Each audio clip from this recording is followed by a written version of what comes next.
The Dark Crystal Age of Resistance finally hit Netflix, so let's talk about it.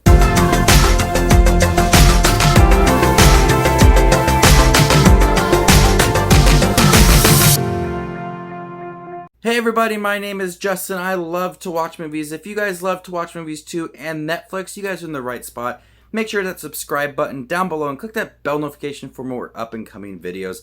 Today we're going to talk about Netflix's Dark Crystal Age of Resistance. This is a prequel to the 1982 Jim Henson film, The Dark Crystal, which terrified me as a child. The Skeksis always were so creepy and I never wanted to watch that movie again after watching it for the first time. But the show, I was really curious about it because one of the things I absolutely do love about The Dark Crystal is the lore and the world that is built inside Thra. It is truly epic. There's so much detail into that movie, and I was really curious to see what they would do with a Netflix show. And when I heard it was about 10 episodes long, almost an hour each, about 10 hours long, I was like, I'm in for a watch, and I hope that it remains intriguing throughout. When three Gelflings discover the horrifying secret behind the Skeksis' powers, they set out on an epic journey to ignite the fires of the rebellion and try to save the world. The same thing I loved about The Dark Crystal definitely carries over to this Netflix show. There's so much detail into this show. The puppetry is so outstanding.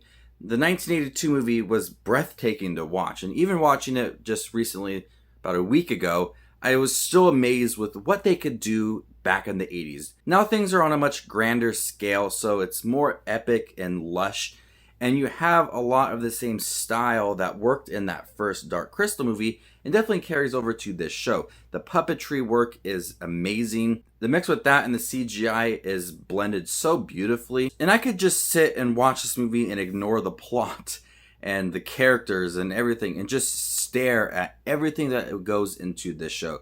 From the characters to the forest to the whole world of the Skeksis to even the minor characters. It's so impressive to watch, and it's truly a masterpiece to watch, and I was really impressed with the puppetry and the way that this show looked. I was expecting that because they brought on such a huge cast and so many people who cared about the Dark Crystal and Jim Henson to really put a lot into this show, and it definitely does show. Throughout this whole entire Netflix series, the work is just outstanding, and I could sit here all day and talk about how beautiful this show is. Moving on from the puppetry work and how impressive this show looks. The story. The story, you learn a lot about what the Dark Crystal was, and how things were how certain things were set up, like the Skeksis and them taking over and how they drained the essence of Gelflings. You learn certain things and what became of that Dark Crystal movie and how the Skeksis and Gelflings were in the world of Thra and how they got there. So with this 10 episode series, you're able to really pace out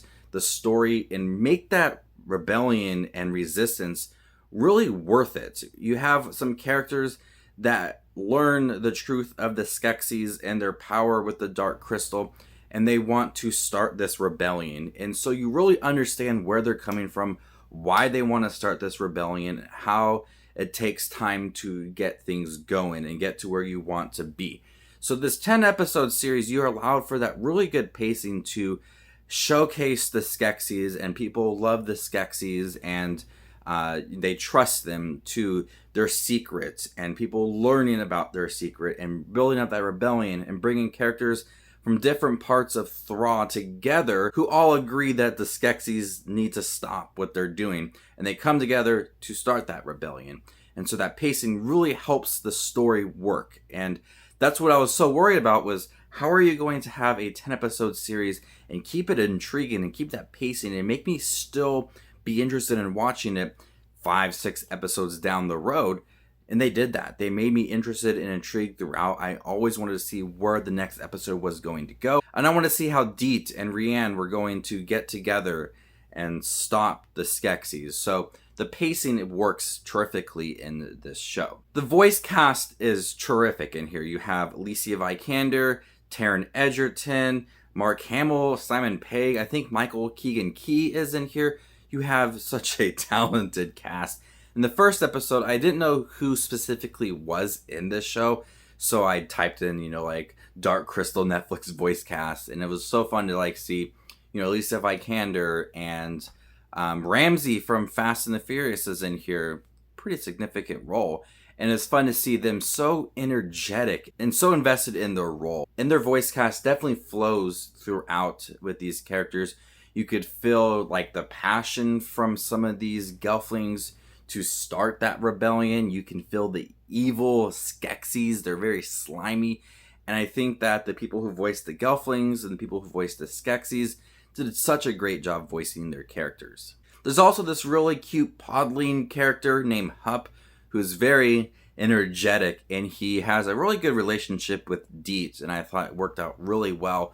Besides the fact that they had so much development for the Skeksis and them trying to take over Thra and the Dark Crystal and the Gelflings who wanted to start this rebellion, you had so many little other characters that were so fun to watch, like Hup, this little podling, and seeing other characters try to understand them and see new parts of Thra. And that's so cool because you have different characters and monsters coming together and discovering new things. And Thra is a world that is so developed. There's so much in it. It feels like its own world. The lore behind Thra and the society and the rules, it definitely is in place. And by the time you get to like the 10th episode, you feel like you are in Thra with them and you're watching everything unfold. This is a world that I want to know more of. I know there are some other media for the Dark Crystal that I think there's some books about it as well. I would definitely like to learn more about Thra, because Thra is a world that is full of different creatures. It feels so lived in, and it's something I was intrigued to watch throughout and how they created specific parts of Thra. The Dark Crystal Netflix show is a treat to watch. It's beautiful. The puppetry is amazing. The voice cast is great. The pacing for the show definitely does work, and you could feel that rebellion. You could feel that spark, and you could feel the evilness from the Skeksis. I was worried about the almost 10-hour runtime, and it definitely paid off. It felt like a breeze to get through because of that pacing and that story and how every single second mattered. And so I absolutely loved watching Dark Crystal Age of Resistance. I hope that they continue it. I hope it's a hit with critics because I would love to see more. And the amount of work that went into it is just outstanding. And I could sit here all day and talk about how beautiful it is. But it's definitely one of my favorite Netflix shows I've watched this year. And so I'm going to go ahead and give Netflix's Dark Crystal Age of Resistance an A. Thank you guys for checking my review for Netflix's Dark Crystal Age of Resistance. Have you seen it? What do you think about this show? Let me know in the comment section down below. And stay tuned for more movie reviews coming your way. My name is JustinWatchesMovies, and you guys stay classy, YouTube.